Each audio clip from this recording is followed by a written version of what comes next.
मुझे दुख की भी अनुभूति हो रही। हम सब भारत के बच्चे यहाँ बैठे हैं और यहाँ तकरार दो पक्षों के बीच इसको लेकर हो रहा है कि क्या भारत का एक पक्ष मुसलमानों के अधिकार को छीन लेगा, कि पूरे विश्व में यदि मुसलमान सर्वाधिक सुरक्षित कहीं है तो उस देश का नाम भारतवर्ष है, हिंदुस्तान है। किसी का कुछ छीना नहीं है, हमेशा दिया है। जो शरणार्थी बन के आया है उसको गले से लगाया है। और केरल की बात हो रही थी, और केरल की भूमि में कोडंगलूर तालुक के मेथला गांव में स्थित है भारतवर्ष की पहली मस्जिद, चिरामल जुमा मस्जिद। मैं इस्लामिक देशों का नाम पढ़ूंगा जहां वक्त का वजूद नहीं है, तुर्की में नहीं है, लीबिया में नहीं है, इजिप्ट में नहीं है, सूडान में नहीं है, लेबनान में नहीं है, सीरिया में नहीं है, जॉर्डन में नहीं है, तुनीसिया में नहीं है, इराक में नहीं है। भारतवर्ष में वक्फ बोर्ड है। वक्फ प्रॉपर्टी को कानूनन सुरक्षा, लीगल प्रोटेक्शन दिया गया है। 31,999 पेंडिंग एनक्रोचमेंट है, जिसमें 9,000 मुस्लिम पार्टीज है, अर्थात मुसलमानों के जमीन पर भी अधिग्रहण का काम वक्फ बोर्ड ने किया है। इसलिए जो ये बिल के बारे में आज हम चर्चा कर रहे हैं, मुसलमान भी पीड़ित है, इसलिए बिल से संरक्षण मुसलमान को भी मिलेगा और पूरे हिंदुस्तान के सभी कौम को मिलेगा। 515 ऐसी प्रॉपर्टी है, उसी का शहर, वही मुद्दई, वही मुंसिफ। हमें यकीन था हमारा कसूर निकलेगा। उसी का शहर मतलब एरिया खुद ढूंढ लेंगे, वही मुद्दई, वही जाके इंक्वायरी कर लेंगे, वही मुंसिफ, वही जजमेंट भी दे देंगे। हमें यकीन था, जिसकी जमीन थी, हमें यकीन था हमारा कसूर जरूर निकलेगा। आज एक ऐसा दिन है जो मैं कहूंगा कि अजीब दास्तां है। प्लीज, मुझे एक तरफ बहुत खुशी की अनुभूति हो रही है कि एक ऐतिहासिक बिल के पारित होने के समय में आज लोकसभा में मौजूद हूं, और वहीं मुझे दुख की भी अनुभूति हो रही। हम सब भारत के बच्चे यहाँ बैठे हैं और यहाँ तकरार दो पक्षों के बीच इसको लेकर हो रहा है कि क्या भारत का एक पक्ष मुसलमानों के अधिकार को छीन लेगा, क्या भारत का एक पक्ष मुसलमानों को कहीं ना कहीं डरा रहा है, क्या मुसलमान आज भारत में सिमट कर रह रहा है। सभापति महोदय, मैं आज सीना ठोक के कहना चाहता हूं कि पूरे विश्व में यदि मुसलमान सर्वाधिक सुरक्षित कहीं है तो उस देश का नाम भारतवर्ष है, हिंदुस्तान है। मैं एक छोटी सी कविता पढ़ना चाहता हूं गया प्रसाद शुक्ल स्नेही जी का। किसी को नहीं बनाया दास, किसी का किया नहीं उपहास, किसी का छीना नहीं निवास, किसी को दिया नहीं त्रास, वही हम है भारत संतान, वही हम है भारत संतान। किसी का कुछ छीना नहीं है, हमेशा दिया है। जो शरणार्थी बन के आया है उसको गले से लगाया है। और केरल की बात हो रही थी, मैं धन्यवाद देता हूं केरल की भूमि को, प्रणाम और वंदन करता हूं केरल की भूमि को। वहीं से आदि शंकराचार्य जी भी आए और केरल की भूमि में कोडंगलूर तालुक के मेथला गांव में स्थित है भारतवर्ष की पहली मस्जिद, चिरामल जुमा मस्जिद। और चेरा राजा चिरामल पेरुमल ने इस मस्जिद के लिए जगह स्थान दिया था। यह है भारत का कल्चर, यह है भारत माता। और इस भारत के ऊपर आप संदेह दिखा रहे हैं। क्या स्थिति है आज वक्फ को लेकर इस्लामिक देशों में?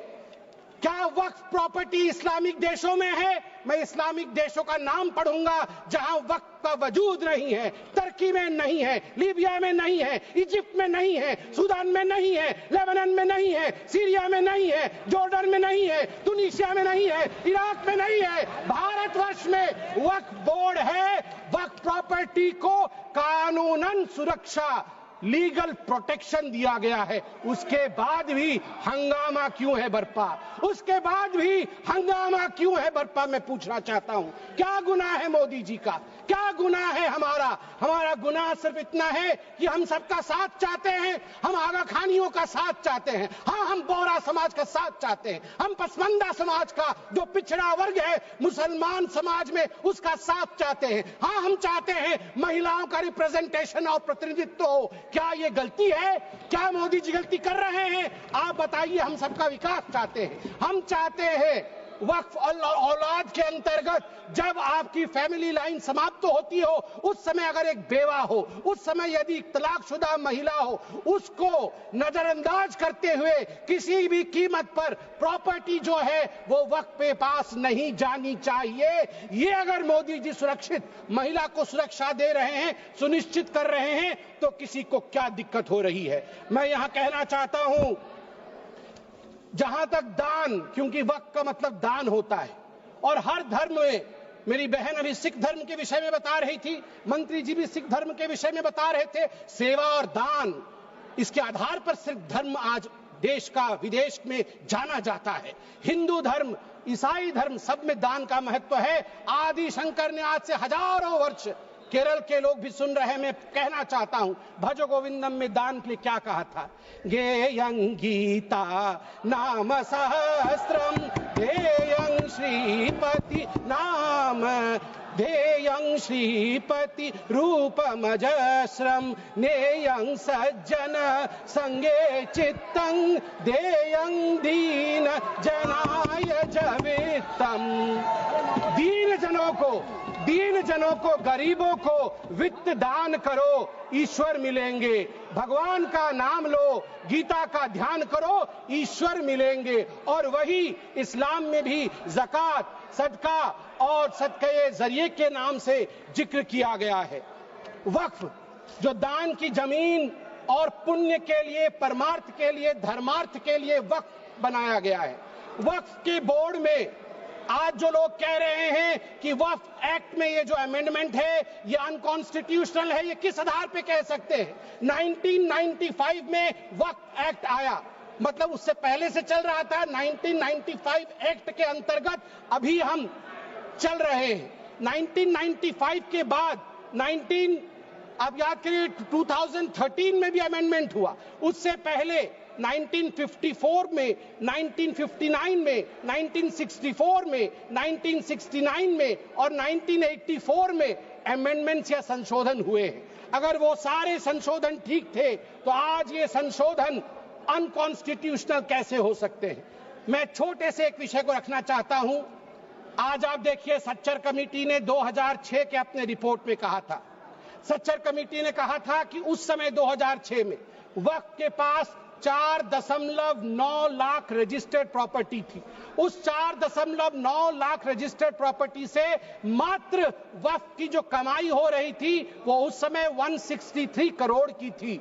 मगर सच्चर कमेटी ने कहा यदि सही तरीके से इसका इस्तेमाल किया गया होता, सही तरीके से लीज दिया गया होता, फेयर मार्केट प्राइस के आधार पर किया गया होता तो 12,000 करोड़ की आमदनी होती, 12,000 करोड़ की, 10% का रिटर्न मिलता। आपको जान के आश्चर्य होगा, ये 4.9 लाख रजिस्टर्ड प्रॉपर्टी बढ़ करके हमारे समय 8.72 लाख रजिस्टर्ड प्रॉपर्टी बनी। मतलब 20,000 करोड़ से 25,000 करोड़ तक की आमदनी होनी चाहिए, मगर आमदनी हुई कितनी? 2019 से 2021 के बीच में 166 करोड़ और 2025 में आपको जान के आश्चर्य होगा, अभी माननीय गृह मंत्री जी ने बताया लीज रिकॉर्ड 0 और आमदनी 9.92 करोड़ रुपए मात्र। उस समय 2006 में 162 करोड़ और जब ये डिबेट हो रहा है तो 9.92 करोड़। प्रॉपर्टी डबल हो गई मगर पैसे घट गए। कहां गए वो पैसे? किसके जेब में गए वो पैसे? यदि ये पारदर्शिता। वैसे सभापति महोदय, मुझे एक बात में संशय है, मुझे लगता है उत्तर प्रतिपक्ष वाले ही दे पाएंगे।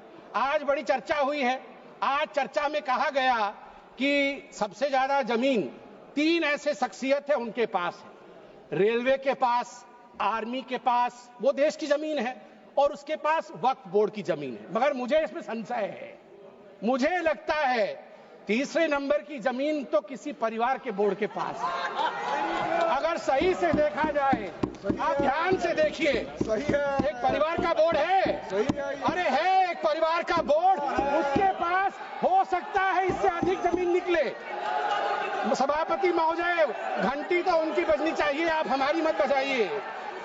सभापति महोदय, मैं आपको अरे मैं किस परिवार के बारे में बोल रहा हूं, आप क्यों विचलित हो रहे हैं? वो उधर हैं, उधर हैं। अब आप चिंता मत करें, उधर हैं, आपको नहीं। हाँ, उधर उधर उधर आप भी जानते हैं किधर हैं, उधर हैं। चलिए आप वक्त पे आइए। देखिए, जो ये संशोधन हुए इसमें एक बहुत महत्वपूर्ण प्रावधान है कि लंबे पेंडिंग लिटिगेशंस ये नहीं होने चाहिए। मैं आपको एक आंकड़ा देता हूं, लंबे समय तक चल रहे कानूनी मुकदमे जो पेंडिंग लिटिगेशंस 2013 में 10,380 केसेस थे, जो 2025 में बढ़ करके 21,618 केसेस हो गए।